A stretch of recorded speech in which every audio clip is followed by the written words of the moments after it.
you're friends with Dame Dash. You mentioned him. Yes. What was your relationship like with Jay-Z? Gosh, you know, when I was back in my video girl days, it was actually really dope. Chuck, back to Big Chuck, Chuck and Jay have known each other since forever.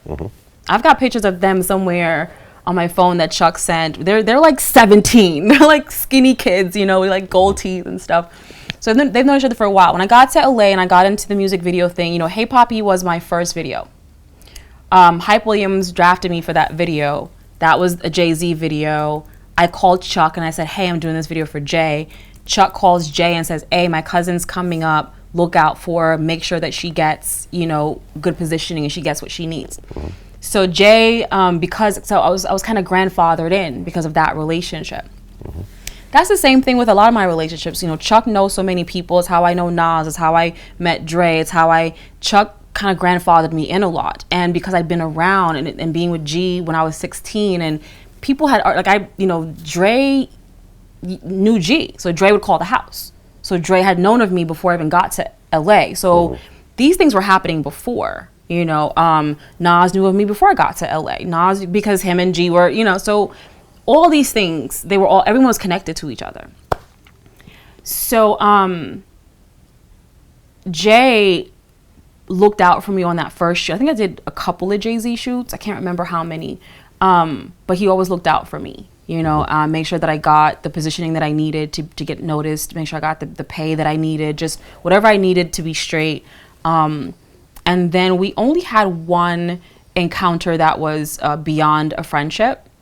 And again, it was the same thing as with Dre. It's like you're around someone so much and there is this tension and there is kind of this thing like you want to and you try it and then it just doesn't, and you just, you know, let's just be cool. That doesn't work, you know.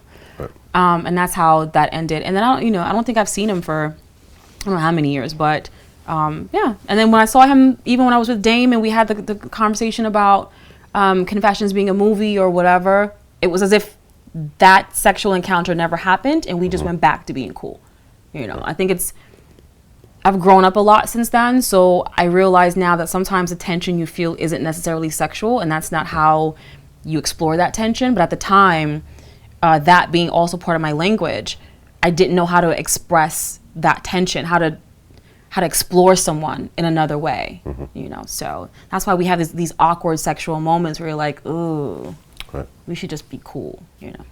I mean, you mentioned in your first book at one point you were escorting. Was I? I think so. Probably. I don't know. How did I talk? I think everything is escorting, by the way. I think everything I did was, but like, how did I discuss that? How did I tackle that issue? I remember it was in the chapter. I could probably download the book if you want. Yeah. But it was. I remember that there was something about the time that you were escorting. Then, like at one point, you thought you had caught something. You know, and you were worried about that, but you had been using condoms. Like I remember there was this chapter about that. I don't remember. I remember one time thinking that I had caught something, but it being alcohol poisoning. Like I was drinking so much alcohol that my urine burned. And escorting, but not. I don't know if I've never escorted professionally. Like I was never an escort. I just always made sure that every time a man was in my face, he paid me. Okay. Regardless of what happened. Okay. I don't care what happened. Because I was also a stripper. So my time and my money were equated. Okay. So every time I had any kind of relationship with a man, I wouldn't leave my house without being paid. So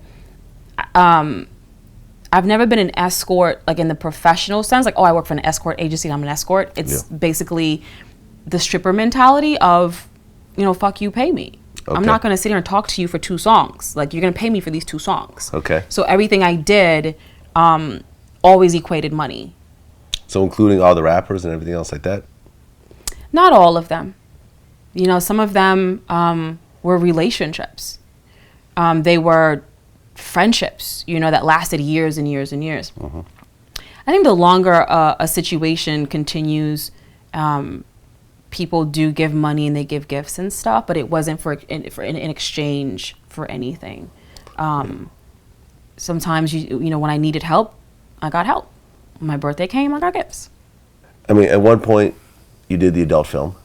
Yes. With Mr. Marcus. Yes. What led up to that? That situation with Marcus, I was new in town, didn't have any money, and someone just said, hey, you should do this. I had nowhere to live. I had nothing.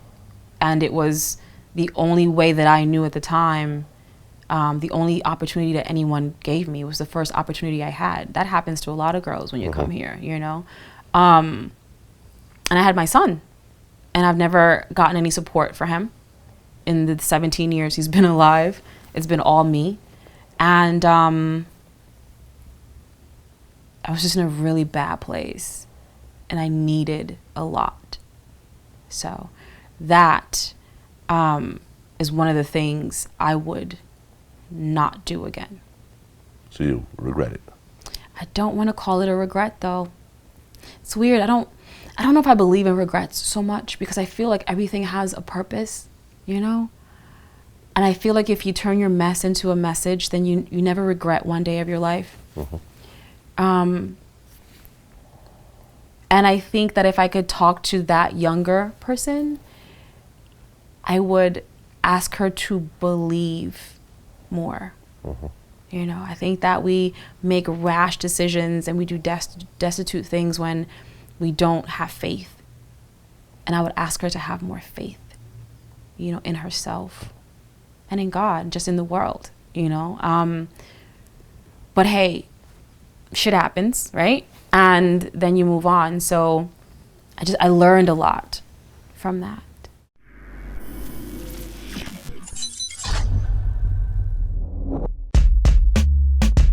I mean, you know, it's so funny, man. When it's been certain places Drake has come looking for me. Like when I guess it was the Breakfast. You know, sometimes a lot of times people will advertise the Breakfast Club is going to be somewhere, but it might be Envy and Angela, and I don't be there. I think celibacy is important right now for me because I'm trying to stay focused, and I want to smile more, and I want to be more into my music, and I want to be more into myself, and I want to just get to know myself better.